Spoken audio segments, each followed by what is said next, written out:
Hi నేను సతీష్. ఈ video చూసే ముందు లైక్ చేయండి. చాలా ఇంట్రెస్ట్ కంటెంట్ ఉంటుంది. ఎందుకంటే హౌస్ మేట్స్ అందరూ కూడా చాలా ఫ్రెష్ బ్యాచ్ వస్తుంది వైల్డ్ కార్డ్స్ అని చాలా ఆశగా ఎదురు చూస్తూ ఉన్నారు. కానీ వచ్చేది ముదుర్ల బ్యాచ్ అని అర్థం కాదు. వచ్చాక షాక్ అవుతారు. ఎందుకంటే వీళ్ళు ఆల్రెడీ ఈ ఆట ఆడేసిన పాత వాళ్ళే వస్తున్నారు కనుక వైల్డ్ కార్డులు. మరి వైల్డ్ కార్డులు అంటే ఇప్పుడు ఏంటి, వీళ్ళు ఆల్రెడీ ఒక 5 వారాల ఆట కూడా చూసి వస్తున్నారు. ఇప్పుడు హౌస్లోకి వీళ్ళు వచ్చాక ఎలాగ ఆడుతున్నారు. అట్లాగే ఇప్పుడు హౌస్లో ప్రస్తుతానికి ఉన్న వాళ్ళు ఏంటంటే వైల్డ్ కార్డులు వస్తున్నారు, మా జూనియర్లు అవుతారు, ఖచ్చితంగా ఫ్రెష్గా కొత్తగా వస్తారు. బిగ్ బాస్ అంటే తెలియని వాళ్ళు రావచ్చు, అదే వస్తారు కనుక ఖచ్చితంగా మేము 5 వారాల సీనియర్లము అని అనుకుంటున్నారు. కానీ వీళ్ళే జూనియర్లు అని ఆ పాత సీజన్ల కంటెస్టెంట్లు అందరిని చూసాక అర్థమవుతుంది. 5 వారాలు మనం ఆడాం కాబట్టి వస్తారు కాబట్టి సరదాగా మజాక్ చేద్దాం, ర్యాగింగ్ చేద్దాం, ఇది బిగ్ బాస్ హౌస్, ఇది మా అడ్డా అన్నట్టుగా కొద్దిగా యాటిట్యూడ్ చూపిద్దాం అనుకుంటే వచ్చిన వాళ్ళు ఏమో అంతకు ముందే చూసేసి మొత్తం ఆడేసి కెలికిఫైయింగ్ అంతా చేసేసి బయటికి వెళ్ళి మళ్ళీ వస్తున్నాడు కనుక అరే బాబాయ్ మనం కాదురా సీనియర్లు, వీళ్ళే సీనియర్లు రా అని వాళ్ళకైతే అర్థమైద్ది. పిక్చర్ అయితే ఫుల్ క్లారిటీ వస్తుంది. మొత్తానికి మరి వాళ్ళైతే ఎదురు చూస్తూ ఉన్నారు. మంచి అందమైన అమ్మాయిలు రావాలని అబ్బాయిలు, మంచి హ్యాండ్సమ్ అబ్బాయిలు రావాలని అమ్మాయిలు రేష్మి లాంటి కూడా ఎదురు చూస్తున్నారు. మరి వచ్చాక ఎవరికెవరు సింక్ అవుతారో ఏమవుతారో చూద్దాం. అయితే చాలా ఇంట్రెస్టింగ్ అనిపిస్తుంది అంటే వైల్డ్ కార్డ్ ఎంట్రీస్ గురించి కొద్దిగా ఒకసారి చూసేటప్పుడు అరే భలేగా ఉంది, కొన్ని ఇంట్రెస్టింగ్ ఫ్యాక్ట్స్ అనిపించినాయి సరదాగా. అవైతే ఒకసారి చెప్పుకుందాం. లైక్ చేయని వాళ్ళు లైక్ చేయండి, అట్టగే కామెంట్ కూడా చేయండి. మీకేమనిపిస్తుంది ఇంతవరకు ఉన్న కంటెస్టెంట్స్లో, పాత కంటెస్టెంట్స్, రాబోతున్న కంటెస్టెంట్స్ గురించి కూడా చెప్పాక అట్టగే జర్నలిస్ట్ సతీష్ అండ్ న్యూస్ బోల్ 2 కూడా సబ్స్క్రైబ్ చేసుకుని ఆల్ అయిన బటన్ టచ్ చేస్తే ఎవ్రీ వీడియో నోటిఫికేషన్ వస్తుంది. అట్టగా మీరు లైక్ చేయడం వల్ల ఏంటంటే నెక్స్ట్ వీడియోస్ కూడా ఆటోమేటిక్గా నోటిఫికేషన్స్ వస్తాయి. చాలా మంది ఇంకా నోటిఫికేషన్ రావట్లేదు సార్ అంటున్నారు. న్యూస్ బోల్ అని సెట్ చేసినా, జర్నలిస్ట్ సతీష్ అని చేసినా రోజుకి 3-4 వీడియోలు 2 ఛానల్స్లో అప్లోడ్ అయితే ఉంటాయి కనుక చాలా ఇంట్రెస్ట్గా ఉంటుంది, మిస్ కాకుండా. అయితే ఇక్కడ ఒక ఇన్సిడెంట్ ఏమంటే ఈరోజు ఎటు నైనిక 5వ వారం ఒడియా అమ్మాయి అవుట్ అయిపోతే గతంలో కూడా సీజన్ 7లో కూడా శుభశ్రీ 5వ వారమే ఒడిశాకు చెందిన అమ్మాయి అవుట్ అయిపోతే ఇప్పుడు కూడా నైనిక 5వ వారం ఒడిశాకు చెందిన అమ్మాయి అవుట్ అయిపోవడం ఇది కో ఇన్సిడెంట్. ఇది ఒక ఇంట్రెస్టింగ్ అనిపిస్తుంది. అట్లా ఇంకోటి ఏంటంటే నైనిక డాన్సర్ వెళ్ళిపోయి మళ్ళీ నైని పావని డాన్సర్గానే వస్తుంది. ఇది మాత్రం నాకు చాలా ఫన్నీగా అనిపించింది. ఎందుకంటే నైని పావని పేర్లు కన్ఫ్యూజ్ అవుతారు ఆడియన్స్ అనే ఏంటి ఇప్పటికీ కన్ఫ్యూజ్ ఉంది. నేను నైనిక గురించి చెబుతున్నా, నైని పావని ఎంత కన్ఫ్యూజ్గా ఉంది చూసారు పేర్లు, పైగా ఇద్దరు డాన్సర్లే. సర్లే ఎందుకు ఇంత కన్ఫ్యూజ్ ఆడియన్స్కి, రివ్యూయర్స్కి అందరికీ అని చెప్పేసి బిగ్ బాస్ కూడా పంపించేస్తున్నాడేమో. మొత్తానికి నైనిక వెళ్ళిపోయి నైని పావనే వస్తుంది హౌస్లో కంటే. గతంలో ఏమంటే నైనిక పావనే బిగ్ బాస్ హౌస్లో కంటే హౌస్లో తేడాని కోసం ముందు హోటల్లోనే ఎక్కువ రోజులు ఈ అమ్మాయి ఉంది. అంటే వీళ్ళందరినీ కంటెస్టెంట్స్ని 5 వారాల పాటు అర్జున్ అంబటి, అలాగే బోలేష్ అవ్వాలి, ఇంకా ఇంకొక అమ్మాయి ఎవరు అశ్విని శ్రీ, వీళ్ళందరినీ పూజ, ఈ నైనిక పావని వీళ్ళందరినీ వేరే రూమ్స్లో ఇలా ఉంచారు కదా. ఇంకా మీరు ఆల్రెడీ కన్ఫర్మ్ అయిపోయారు హౌస్లోకి వెళ్ళాలని. కానీ హౌస్లో మాత్రం కేవలం వారం రోజులే ఉండింది. అప్పుడు వచ్చేటప్పుడు ఇలా వచ్చింది, అలా వెళ్ళిపోయింది. అప్పుడు కూడా అనిపించుకుంది ఈమె కూడా సేమ్ ఈ నైనిక లాగే ఈ నైని పావని కూడా పెట్ట కొంచెం కూతగనం అన్నట్టుగా అనిపించుకుంది. ఉన్న వారం రోజులైనా సరే శివాజీకి ఈమెకి ఫాదర్ అండ్ డాటర్ బాండింగ్ అనిపించి మరి ఈసారి అయితే గుర్తింపు ఉంటుంది అనుకుంటే అప్పుడు ఏంటంటే టాస్క్లో కూడా బాగా పర్ఫామ్ చేసేది, చేతలాగా దూకేది, చాలా ఎఫర్ట్స్ పెట్టింది. అలాగే పాయింట్స్ కూడా క్లారిటీ వచ్చింది.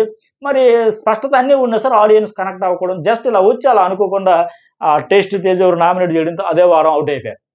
అయితే అప్పటికి ఇంక పెద్దగా ఎవరికి తెలియదు. ఒక వర్గంలో ఆడియన్స్కి ఎవరికంటే డాన్సర్స్ని ఎక్కువగా ఫాలో అయ్యేవారికి ఆ కేటగిరీలో తెలుసు తప్ప పెద్దగా తెలియదు.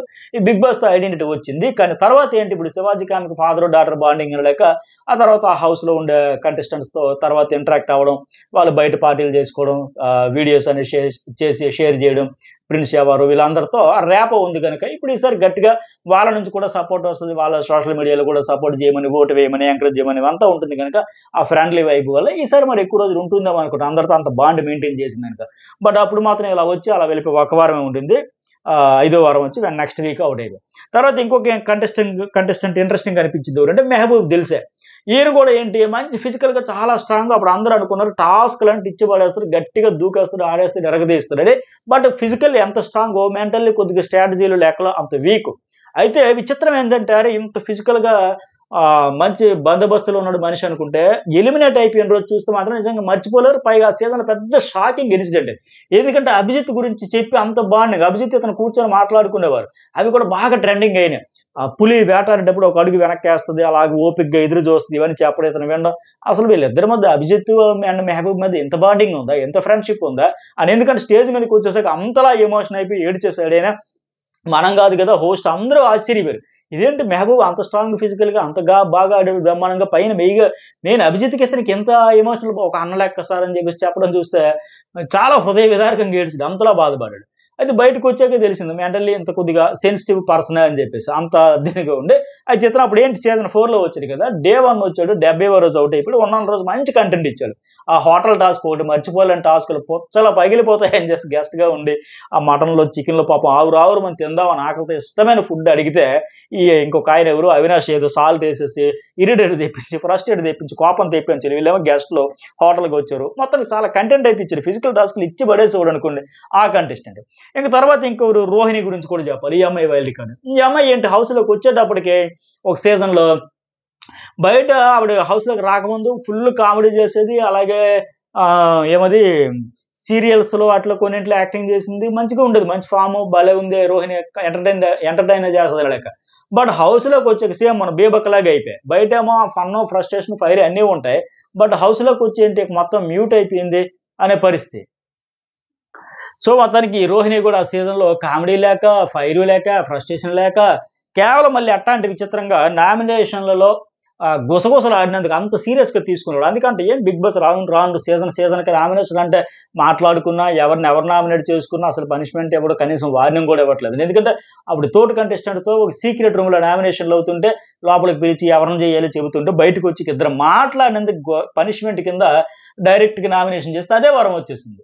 సో, మరి ఈసారి అట్లా కాకుండా మూడో సీజన్‌లో వచ్చిందామె.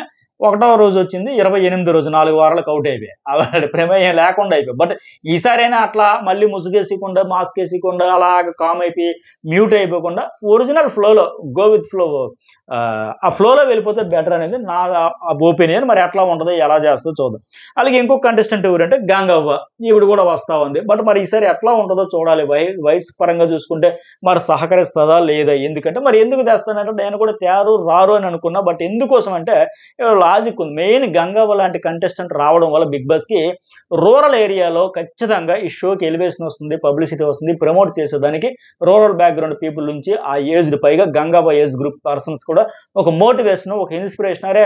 మనలాంటి ఆవిడే కదా, పెద్ద ఆవిడే కదా, మన పల్లె నుంచి వెళ్ళిన ఆవిడే కదా, ఏజ్ పరంగా ఇవన్నిటికి ఒక వర్గానికి ఒక ఇన్స్పిరేషన్ కోసం, ఆ మోటివేషన్ కోసం, పైగా టీఆర్పీ యాంగిల్. మెయిన్ ఏంటంటే రూరల్ బ్యాక్‌గ్రౌండ్ ఏరియాలో టీఆర్పీ మోత మోగాలంటే ఇలాంటి ఆమె రావాలి. సో, అందువల్ల షోకి ప్రమోట్ చేయడానికి వీటన్నింటి కోసం చెప్పైతే వస్తుంది. మరి వచ్చినా సరే ఎట్లా ఉంటది ఆట అంటే కొన్ని ఏజ్ పరంగా చూసుకుని పాపం ఆడలేదు. ఆడదామన్న మనసు, ఉత్సాహం ఉన్నా సరే కోఆపరేట్ చేయదు కదా! అయితే ఆమె చుట్టూ మిగతా హౌస్‌మేట్స్ కబుర్లు చెబుతారు. అయితే ఇంకొక ఏమంటే ఆమె వచ్చిన ఆ సీజన్ 4లో అభిజిత్ వాళ్ళ సీజన్‌లో ఆవిడ హౌస్‌లో ఉన్నన్ని రోజులు ఫుల్ హైయెస్ట్ ఓటింగ్ ఈవిడికే. గంగవ్వ ఎట్టా ఉండేదంటే ఆవిడ నామినేషన్‌లోకి వచ్చిందంటే చాలు నువ్వేం చేయక్కర్లే గంగవ్వ నువ్వు అక్కడ కూర్చో మేము ఓటేసి కూర్చోబెడతాం అంటే ఆడియన్స్ గంప గుత్తగా పడేసేవారు. ఇంకా ఆవిడే విన్నర్ అనే పరిస్థితి ఉండేది. ఆఖరికి ర్యాంప్ వాక్ ఎట్లాంటివి చేసినా సరే ఈ సేఫ్ ప్లేయర్స్ కూడా ఆడేసేవాళ్ళు. హౌస్‌మేట్స్ కూడా సేఫ్ గేమ్ ఆడేసేవాళ్ళు. అన్నింటికి గంగవ్వ అంటే ఆ విమర్శలు కూడా ఇంకెందుకురా నాయన టైటిల్ కూడా ఇచ్చి గంగవ్వకి మీరందరూ వచ్చేయండి బయటికి అనే లెక్క ఉండేది. అంతలో ఆవిడని చూస్తే మరి ఎవరు కాంపిటేటర్ అనుకుంటారు చెప్పండి. పెద్దావిడ మన ఇంట్లో ఒక పెద్దామె లెక్క అలా చూసి వీకెండ్ ఫ్యాషన్ షోలు కొన్ని ప్రమోట్ చేసేవి. అన్నిటికీ గంగవ్వ అనేవాళ్ళు. ఎనివే ఆవిడ కూడా బానే ఉండేది. అప్పుడు ఆ ప్రయత్నం అయితే చేసేది. ఆ రోబో టాస్క్‌లు గాని అన్నింట్లో ఆవిడ కూడా ఇంకా లాస్ట్‌కి ఉండలేక అక్కడ వాతావరణానికి, ఆ ఏసీకి అన్నింటికి ఉండలేక బిగ్ బాస్ కన్ఫెషన్‌లోకెళ్ళి నా వల్ల కాదు బిగ్ బాస్, నా లోకం వేరు, నా ప్రపంచం వేరు, నా పల్లె ఊరు, నా ఇల్లు వేరు, నేను ఇక్కడికి ఇంటి కోసమని వచ్చా, చాలు నాకు అయినంత అయితది, చేతనైనంత చేసుకుంటా, కట్టుకుంటా, ఆ ఇంటి కోసమే వచ్చానని చెప్పింది. అలాంటి ఆమె మళ్ళీ ఇప్పుడు రావడం అంటే సాహసం. అయితే బిగ్ బాస్‌కి రావడం వల్ల ఆమెకు ఇల్లు కూడా కట్టించారు. నాగార్జున కూడా పర్సనల్‌గా హెల్ప్ చేయడం. మొత్తానికి ఆవిడైతే వాక్‌డౌట్ ఎలిమినేషన్ ఆమె 34వ రోజు ఔట్ అయిపోయి ఆ సీజన్ 4 నుంచి అయిపోయి. ఇంకొక కంటెస్టెంట్ గురించి మళ్ళీ ఇంట్రెస్టింగ్ ఏంటి, ఈయన ఎవరంటే టేస్టీ తేజ. ఈయన ఎంత కామెడీ చేస్తాడో అంత కామెడీ చేస్తాడు. అప్పుడు మాత్రం నేను అట్లాంటి ఎపిసోడ్ వచ్చేటప్పుడు మాత్రం ఆ టాస్క్‌లో ఏది ఫుడ్, లెటర్స్ వచ్చేటప్పుడు మాత్రం ఫుల్‌గా ఏడిపించాడు. అరే! టేస్టీ తేజ నవ్వించడమే తెలుసు అనుకున్నాం గానీ ఏడిపించడం కూడా తెలుసు అన్న మాదిరిగా ప్రిన్స్ షెవార్‌తో డీల్ అయ్యేటప్పుడు సేమ్ నిన్న వచ్చినట్టుగా బాగా ఏడిపించాడు. అయితే ఇతని గేమ్ ఎట్లా ఉంటదంటే నామినేషన్‌లో పక్కా కాలిక్యులేటెడ్ నామినేషన్‌లు వేస్తాడు. ఎవరు వీకో చూసుకొని, ఎవరు ఎన్ని సార్లు అయ్యారో చూసుకొని, ఎవరికి వేస్తే వెళ్ళిపోతారో చూసుకొని అట్టాగే ఈయన ఖాతాలో నైని పవన్ ఔట్ అయిపోయింది. అట్లాగే పూజ కూడా చేయదు. జస్ట్ వాటర్ చుక్కేసేవారు నామినేషను. ఆవిడకేదో ఫ్యూజులు ఎగిరిపోయింది. ఒక డ్రాప్ వాటర్ చుక్కేస్తే నామినేట్ చేస్తారా?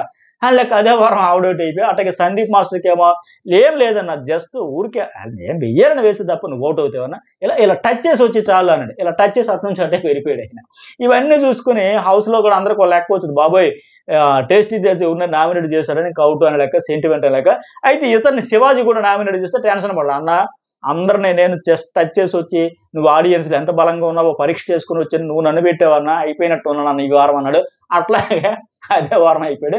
అయితే ఫన్ అయితే బాగుంటుంది, చాలా బాగుంటుంది. Day 1 ఎంట్రీ ఇచ్చాడు, 63వ రోజు 8వ వారం ఎట్లా అయితే అవుట్ అయిపోయాడు. మొత్తానికి ఉన్న రోజులు బాగా చాలా ఎంటర్టైన్ అయితే చేశారు. మరి ఈసారి కూడా ఆ ఎంటర్టైన్మెంట్కి లోటు ఉండదు అనుకుంటాను. ఎందుకంటే ఈయనతో పాటు నెక్స్ట్ కంటెస్టెంట్ అవినాష్ కూడా వస్తున్నాడు కనుక.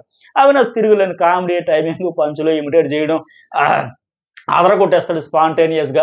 ఎంత సీరియస్గా అవతలోడు ఎమోషన్ అయిపోయి భూకంపం వస్తుంది అన్నట్టు చూసినా సరే ఇతడు స్టైల్ ఇతడు జోకులు వేసుకుంటూ ఫుల్ కామెడీ కడుపుబ్బని నవ్వేస్తాడు. అప్పుడు కూడా చూసాం నేను ఎంటర్టైనర్ అనేవాడు. అట్లాగే ఆ సీజన్లో అప్పుడు వచ్చినప్పుడు సీజన్ 4లో వచ్చాడు కదా, ఈయన వచ్చేటప్పుడు సానుభూతి కోసం ఎక్కువ ట్రై చేశాడు. ఎందుకంటే వేరే షో నుంచి సడన్గా తీసేశారు, వచ్చేసాను, ఈఎంఐలు ఉన్న ఇల్లు కోసం అప్పులు చేశా అనే పాప చాలా ఫీల్ అయితే ఆడియన్స్ కూడా అసలు అయ్యో పాపం అని ఫీల్ అయ్యేవారు. ఆ రకం సపోర్ట్ కూడా చేసేవారు. అతను కూడా ఎంటర్టైన్ చేస్తూ బాగా ఒత్తిడికి గురైపోతూ ఉండేవాడు. ఏమో నామినేషన్ ఉన్నాడంటే టెన్షన్ అయిపోతూ ఉంటాడు, వెళ్ళిపోతున్నామో ఈఎంఐలు ఉన్నాయి, అప్పుడు క్లియర్ చేసుకోలేదు, వేరే షో నుంచి తీస్తారు, నాకు ఇప్పుడు ఇదే ఇంపార్టెంట్ అంటే విపరీతమైన ఒత్తిడికి గురైపోయేవాడు. అయితే ఎంటర్టైనర్గా తనదైన ముద్ర మాత్రం వేశాడు. టాస్క్లు అయినప్పుడు స్ట్రాటజీలు, ఆవు పాలు పితకాలు అయినప్పుడు వెళ్ళి పెద్ద గొడవలు లాగి పీకి ఆ ఫ్రిడ్జ్లో పాలు తెచ్చి పోసేయడం, వాటర్ కలిపేయడం, ఇలాంటివి చేయడం. రోబో టాస్క్ అదొకటి హైలైట్, బయట కూర్చొని పక్కనే మాట్లాడుతూ ఇలా ఛార్జింగ్ పెట్టడం, ఇలాంటి చాలా చేసేవాడు ఆయన. అలాగే అభిజిత్ కూడా ఒక దగ్గర ఆయన కూడా ఫ్రస్ట్రేట్ అయిపోయి కామెడీ చేస్తుండు, చప్పట్లు కొట్టండి అనేసి అంటే ఐఆమ్ ఎంటర్టైనర్ అంటే అది పెద్ద ట్రెండింగ్ అయింది, ట్రోలింగ్ కూడా అయింది బాగా ఎక్కువగా.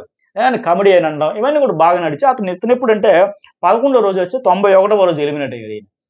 అయితే వాస్తవానికి ఏంటి, 12వ వారం ఆడియన్స్ ఓట్లతో వెళ్ళిపోలేదు. కానీ అప్పుడు హారిక ఒక దండ వేసి ఒక టాస్క్ పెట్టారు కదా, ఫ్రీ ఎవిక్షన్ పాస్ కోసం ఎవరికి వస్తే వాళ్ళు సేవ ఇవ్వాలంటే ఇతను బాగా అడిగి రిక్వెస్ట్ చేస్తే హారిక ఫుల్ ఒత్తిడికి గురైనా సరే అంత అడిగిన తర్వాత ఇవ్వకపోతే ఇంక వేస్ట్ పాపం, ఎంత ప్రాధాయపడ్డాడు, రిక్వెస్ట్ చేస్తారు, సరేలే ఆయనకు హెల్ప్ చేసినట్టు అయితే లెక్క ఆ అమ్మాయి దండ వేసి సపోర్ట్ చేయడంతో ఆ ఇమ్యూనిటీ వచ్చింది.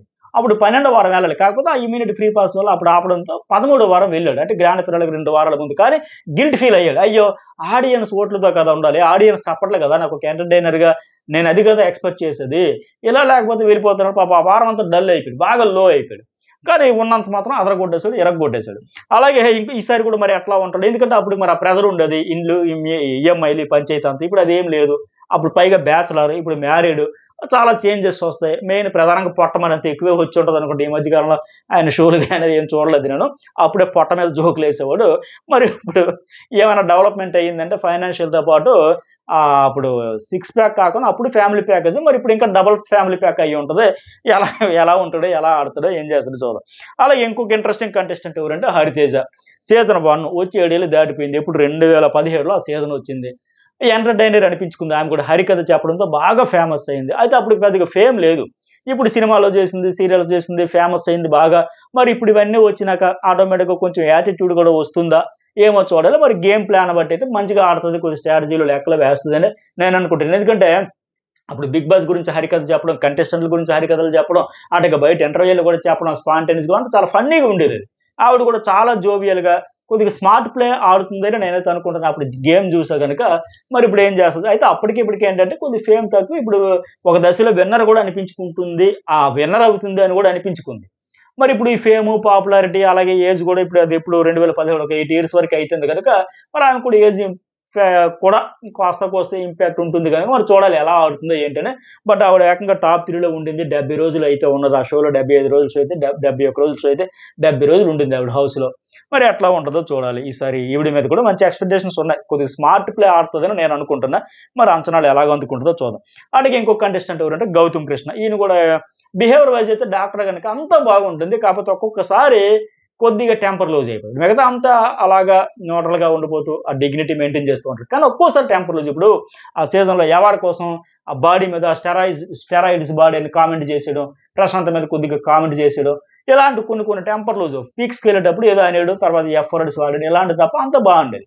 అయితే శివాజీని కూడా అవసరం ఉన్నా లేకపోయినా ఆయన ఢీ కొట్టడం, కావాలని గొడవ పడడం అనేది కూడా ఉండేది. అలాగే సీక్రెట్ రూమ్ ఆ సీజన్లో ఇతనికి సీజన్ 7 కదా ఇతను వచ్చింది. అప్పుడు సీక్రెట్ రూమ్ ఇతనికి మంచి అవకాశం వచ్చింది. అందులోంచి మంచి స్వాగ్తో అశ్వత్థామ 2.0 అని వస్తే వీళ్ళందరూ ఫ్రెండ్స్ శివాజీ వీళ్ళందరూ వాడికి తెలుగు అర్థం కాక ఏదో ఏదో అన్నాడు, అశ్వగంధ ఏదో అన్నాడు అంటే ఏదోలేరా అశ్వగంధ గడే ఆడు వస్తాడు పోతాడని ఆయన కంప్లీట్గా కామెడీ వేలో తీసిపోయాడు. మొత్తానికి మంచి కంటెంట్ అయితే ఇతని వల్ల కూడా వచ్చింది. ఇతను కూడా అప్పుడు ఏంటంటే డే 1 ఎంట్రీ ఇస్తే 91 ఆ రోజు అయితే 91 రోజు బయటకు వచ్చాడు. సో వైల్డ్ కార్డుల గురించి ఇవన్నీ ఇంట్రెస్ట్గా ఉండబోతుంది. మరి ఇప్పుడు సెకండ్ ఇన్నింగ్స్ అనుకుంటే ఒక రకంగా వీళ్ళందరికీ మరి సీజన్లో ఒక్కొక్క సీజన్లో వచ్చినారు వాళ్ళు. అప్పుడు ఒక సీజన్ 4 నుంచి 3 వచ్చినట్టు ఉంది, సీజన్ 7 నుంచి గల 3, మిగతా 2 నుంచి 6 నుంచి ఎవరు లేరు, 2, 6, 5 నుంచి ఎవరు లేరు. మరి వీళ్ళు ఎట్లా ఆడతారు, ఎలా ఉండబోతుంది అనిపిస్తుంది. మరి మీకు ఏ కంటెస్టెంట్ మీద ఎలాంటి హోప్స్ ఉన్నాయి, ఎలాంటి ఒపీనియన్ ఉందో కామెంట్ చేయండి, లైక్ చేయడం అయితే మర్చిపోకండి.